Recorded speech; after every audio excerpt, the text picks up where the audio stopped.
Olá, eu sou a Maria Paula Daltro Lopes.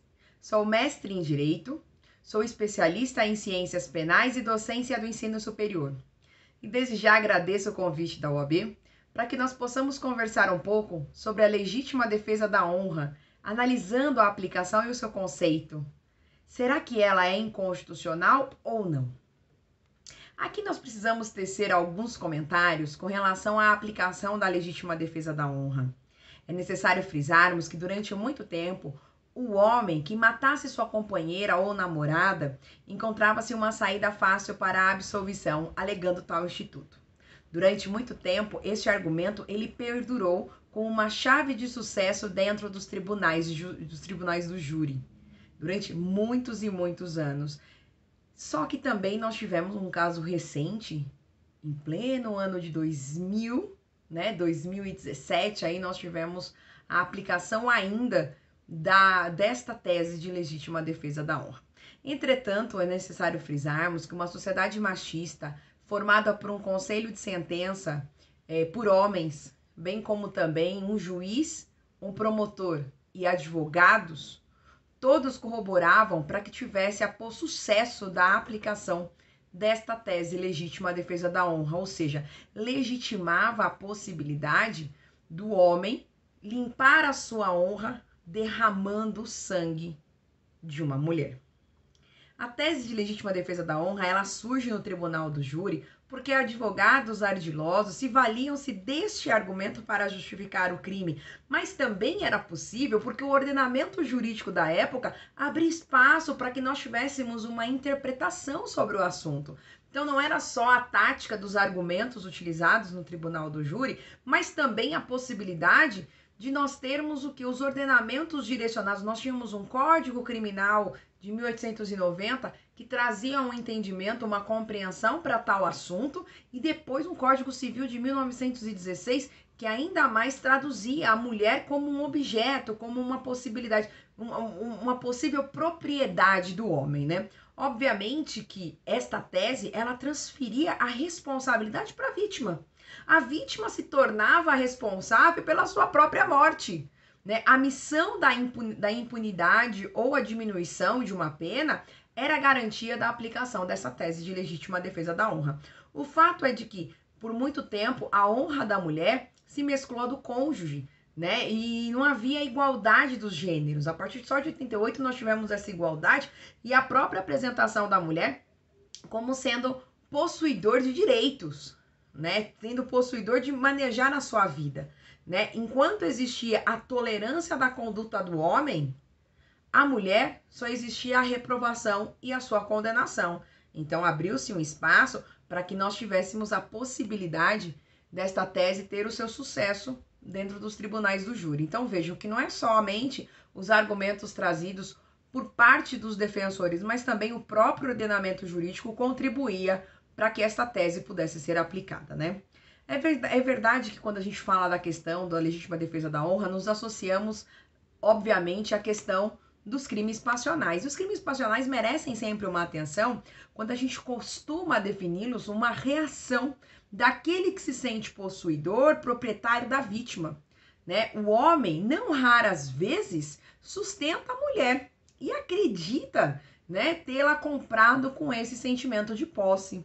E não apenas econômico, mas também no aspecto sexual. Então o homem, ele passava a ver a mulher como uma propriedade, né? E por um longo período acabou não tendo aí qualquer tipo de punição, né? O direito de matar as mulheres acabavam fazendo com que eles tivessem o direito de limpar a sua honra por serem possuidores de um ser humano, né? O Código Penal de 1890, e aqui vale a gente mencionar, né, como eu falei para vocês, o próprio ordenamento jurídico corroborou para a aplicação da tese. Não é só apenas os argumentos trazidos pelos advogados, mas também o próprio ordenamento. O Código Penal de 1890, por exemplo, no seu artigo 27, parágrafo 4º, dizia a seguinte situação: não são criminosos os que se acharem em estado de completa perturbação de sentidos e de inteligência no ato de cometer o crime, né?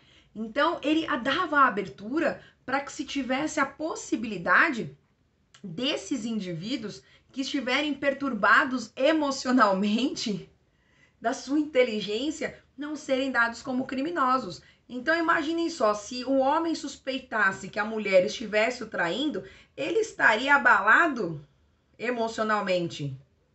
E com isso, o argumento de que o abalo não retrata como um ato criminoso, transportava para ele a questão da impunidade, ou seja, fazia com que ele não fosse punido. O próprio ordenamento jurídico já trazia esse contexto. Logo, o dispositivo, pela utilização da analogia, abria-se caminho para a sensação de impunidade, ou melhor dizendo, né, abria-se caminho para que se tivesse de fato a aplicação da legítima defesa da honra e como consequência disso, nós tínhamos aí a possibilidade de ser legitimado pela justiça o direito do homem cobrar o pagamento da sua honra maculada em virtude da culpa da vítima, né? A legítima defesa da honra nada mais era, né, do que uma autorização do possuidor da mulher ter a sua honra limpa.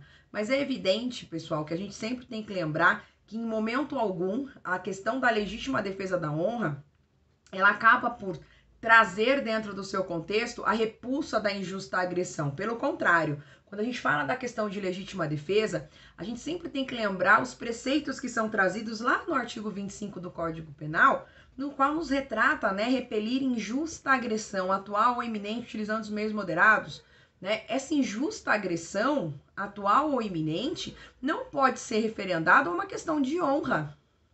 Não pode ser trazido como uma agressão aquela honra cometida e você limpar a sua honra de forma desproporcional com a morte de uma pessoa, né? Com a morte de uma mulher, que era o que acontecia, né? Lavar a honra em virtude de um adultério, em virtude de um abandono da mulher, não se enquadra como uma repulsa de agressão injusta. Não se enquadra, sendo inadmissível a invocação desta tese para poder legitimar o direito de proteção da honra, né? Que por isso que durante muito tempo acabou se valendo aí a questão dos tribunais do júri, né?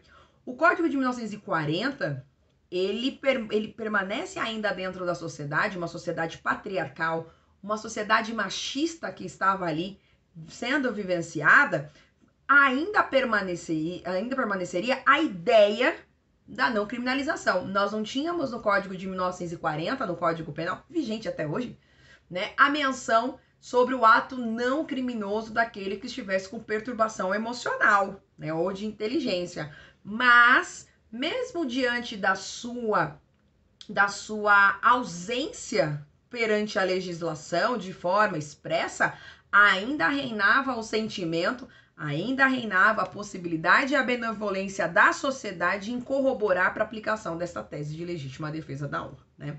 Utilizar a tese em detrimento de justificativas para a morte de mulheres é realmente não ter amor à vida, né? Uma tese abusiva diante dos inúmeros casos que nós temos hoje, configurados como feminicídios, mas que durante muitos anos foram tratados como questões de homicídio, mas que tinham o mesmo objeto, né, que tinham a mesma razão, ou seja, matar mulheres para limpar a honra, né? É necessário que nós sempre pensemos num aspecto abrangente, né, da proteção dos direitos contra qualquer ato, né, de violência às mulheres. É necessário que nós frisemos sempre essa questão de lembrar que hoje nós vivemos uma questão pandêmica, né? Vivemos uma questão da pandemia dentro do Brasil, mas a gente vive uma epidemia de violência contra as mulheres.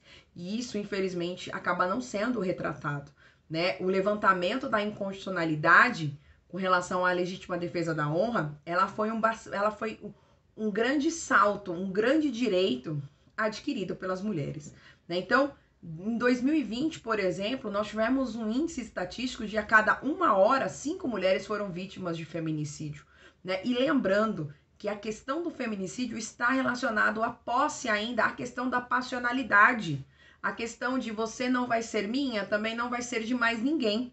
E acaba se gerando esta violência. Lembrando mais uma vez, nós vivemos uma sociedade machista, Nós vivemos uma sociedade patriarcal, por mais que hoje as mulheres tenham seus direitos adquiridos, tenham a possibilidade de ter os seus exercícios, né, de direito trazidos em todo o escopo, né? Os bancos universitários hoje da graduação de direito, eles são formados em sua maioria por mulheres, mas nós ainda temos enraizados na sociedade esse título de posse, esse título de manutenção da proteção da honra masculina, que tem que ser mudado, né? Que tem que ser trazido uma educação social, uma educação para que se possa ensinar, trazer os direitos e proteções de forma abrangente em todo nível escolar, né? Dentro de uma sociedade, para que se possa compreender que não, você não tem mais a possibilidade de ser dono de uma mulher, de ser possuidor de uma mulher. Pelo contrário,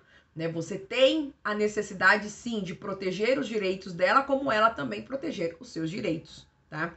Os movimentos feministas, os movimentos sociais da década de 80, década de 70 também, foram bastante inclusivos para que nós tivéssemos o início da tese de legítima defesa da honra ser minado, né? Então, com o slogan criado pelas feministas, né, quem ama mas não mata, né, foi um pivô importante para que tivesse a atenção da sociedade diante daquela tese que trazia a sensação de impunidade, que trazia a sensação de legitimar mortes provocadas por homens contra mulheres, em virtude da sua honra que teria sido atingida. Esse é o primeiro ponto que a gente tem quando a gente trata da questão da legítima defesa da honra, né? É a questão da materialidade da sua aplicação, da possibilidade dela ser trazida para dentro de um tribunal do júri e, de uma certa forma, a gente ter aí a possibilidade do próprio acusado não ser condenado, né? Porque está legitimando a sua honra. Mas dois posicionamentos a gente precisa fazer nessa compreensão de texto, né? A primeira é sobre a própria legítima defesa da honra sendo aplicada não nos casos do tribunal do júri, não nos casos de feminicídio, mas a possibilidade da aplicação da tese da legítima defesa da honra em situações onde você tem a repulsa, a injusta agressão contra uma outra honra, né? Honra com honra, né? Você tem a possibilidade desta aplicação. Então, a partir do momento em que eu tenho uma pessoa cometendo um crime de contra-honra, uma injúria, por exemplo, estando no mesmo patamar para ser atingido, nós vamos ter sim a possibilidade desta aplicação, mas nunca, jamais, em bens jurídicos diferentes, né? Se equiparar honra com vida é praticamente uma deslealdade, uma selvageria que não pode permanecer, que não pode ser aplicado. Então esse é o primeiro ponto que a gente precisa distinguir, né? Legítima defesa da honra, ela existe, mas ela não existe para os casos de feminicídio. Jamais legitimar a questão da ofensa contra a dignidade, contra a vida de uma mulher, utilizando essa tese, né? A gente tem que lembrar que a legítima defesa da honra, ela acaba atacando, ela acaba desmerecendo os direitos fundamentais, dentre eles a igualdade de gênero e principalmente a questão envolvendo a dignidade da mulher. Outra discussão que nos amplia, né, é a questão dos princípios do tribunal do júri, né? A gente tem que lembrar que lá no artigo 5º da Constituição Federal, no inciso 38 da Constituição Federal, é reconhecida a instituição do júri e é assegurado como princípios desse tribunal do júri, né? A plenitude de defesa, o sigilo de votações, a soberania dos veredictos e a competência do julgamento dos crimes dolosos contra a vida, né? É indispensável que nós tenhamos a possibilidade do homem exercer seus direitos e obrigações na condição de cidadão e principalmente a questão da liberdade, que se torna aí um direito fundamental. O direito de defesa, ele é previsto constitucionalmente com uma característica de cláusula pétrea, né? O direito de defesa possibilita ao indivíduo limitar o poder-dever da realização da justiça e se defender, né, diante das acusações que estão sendo imputadas, né? O direito de defesa é um direito constitucional, né? A diferença está justamente na questão de ampla defesa e plenitude de defesa, né? Plenitude de defesa presente no tribunal do júri. E quando a gente está falando justamente dessa questão de plenitude de defesa, abre espaço, né, para que a gente possa atribuir ao acusado do crime doloso contra a vida, né, mais que uma ampla defesa técnica, né? E de autodefesa, mas sim a possibilidade da liberdade de argumentos, saindo das teses jurídicas e indo também para outros argumentos que não fazem parte dessa esfera jurídica, porque a gente tem que lembrar que os jurados são pessoas leigas, né? E por serem pessoas leigas, se torna aí necessário que nós tenhamos uma plenitude maior de compreensão da tese. Por isso que, diante da argumentação de muitos advogados com a utilização da legítima defesa da honra nos tribunais do júri, utilizando os casos de feminicídio, muitos jurados acabavam comprando a ideia trazida pelo defensor, né? E entendendo que realmente a vítima que provocou numa situação de ciúmes, numa situação de adultério, e o homem acabava sendo seu possuidor, porque muitos jurados refletiam aqueles argumentos da plenitude de defesa que são trazidos no tribunal do júri, refletiam para os seus aspectos pessoais. Então, de uma certa forma, eles conseguiam compreender e eles conseguiam trazer aí um contexto favorável que a defesa pleiteava. Quando a gente fala da questão de ampla defesa, também trazida na Constituição Federal, nós estamos falando da produção de provas que podem ser realizadas a favor, demonstrando a inocência, né? E a gente pode ter a defesa técnica, bem como também a autodefesa, né? Mas a plenitude, ela acaba sendo maior no tribunal do júri. Por isso a utilização da legítima defesa da honra dentro desse julgamento, né?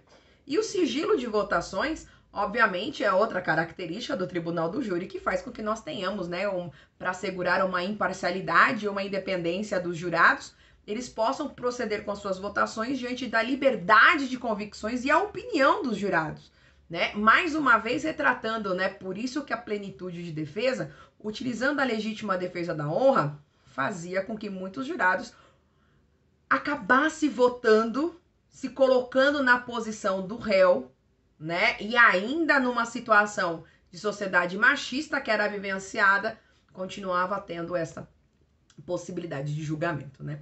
A soberania dos vereditos, né? Trata-se então de condição que a gente acaba trazendo indiscutível aos julgamentos do tribunal do júri, né? Então a decisão proferida no âmbito do conselho de sentença possui um caráter de imutabilidade, né? Porque está presente os requisitos apresentados.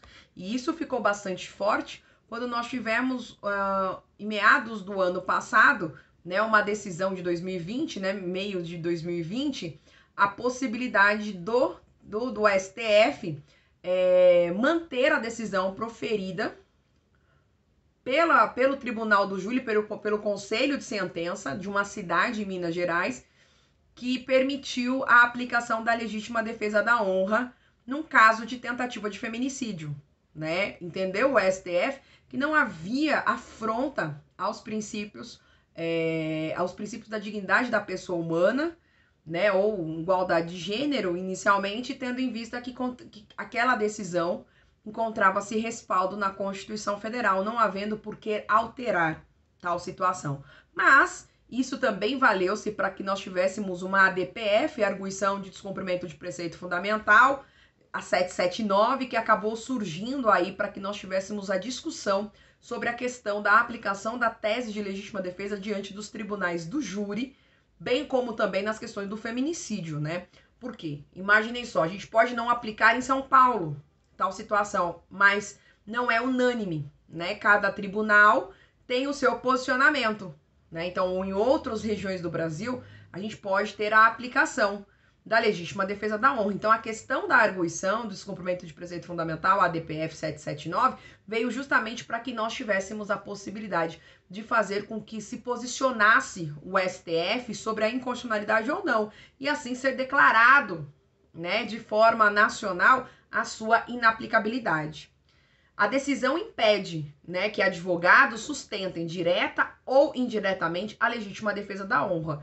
E isso passou a ser vigorado pelo Supremo Tribunal, que em sua maioria referendou sobre a inconstitucionalidade da aplicação do preceito da tese de defesa, de legítima defesa da honra dentro dos casos de feminicídio. Então, o Supremo Tribunal Federal declarou como inconstitucional, né, não podendo ser aplicado, né, para que os réus não sustentem nem de forma direta ou indireta a aplicação nos casos de feminicídio no plenário do Tribunal do Júri. né? Mas aqui também serve-se para que a gente possa comentar um pouco desta decisão proferida e trazer alguns pontos de vista dos votos que foram trazidos. Alguns ministros, dentre eles o Gilmar Mendes, ele trouxe um ponto importante com relação à aplicação a todos os envolvidos no processo, em virtude do princípio da paridade de armas, né, em qual todos os envolvidos num processo criminal terão as mesmas armas a serem apresentadas. E se essa tese ela poderia ser ou não aplicada somente para o réu ou também para todos os demais envolvidos, jurados, juiz, promotor de justiça, todos os envolvidos, né? Entendeu Gilmar Mendes, né? Pela possibilidade da aplicação ser estendida a todos, ao contrário do ministro Toffoli, que apenas aos réus poderiam ser considerados inconstitucional a sua aplicabilidade. É uma discussão processual, né? É uma discussão em que a gente tem ou não a possibilidade de ser trazido, né, esse contexto de expansão para com os jurados. Mas é evidente, né, sempre mencionar que nós vamos ter a decisão, né, que acaba por impedir os advogados que sustentem direta e indiretamente a questão da legítima defesa da honra. Hoje nós podemos mencionar que a legítima defesa da honra, ela foi declarada como inconstitucional, não podendo ser aplicada nos tribunais do júri para referendar aí mortes de mulheres em virtude de feminicídio, né? Pelo contrário, nós temos que ter a necessidade da proteção dos direitos e garantias, bem como também da dignidade da pessoa humana, a igualdade de gêneros, que façam retratos dentro desta nossa concepção de justiça, né? E isso é um direito, isso foi mais um passo que as mulheres deram para a proteção dos seus direitos e garantias individuais. Então aqui fica mais um pouquinho, né, sobre a questão da tese da legítima defesa. Espero encontrá-los brevemente com uma outra palestra e continuemos sempre com os nossos estudos. Tchau!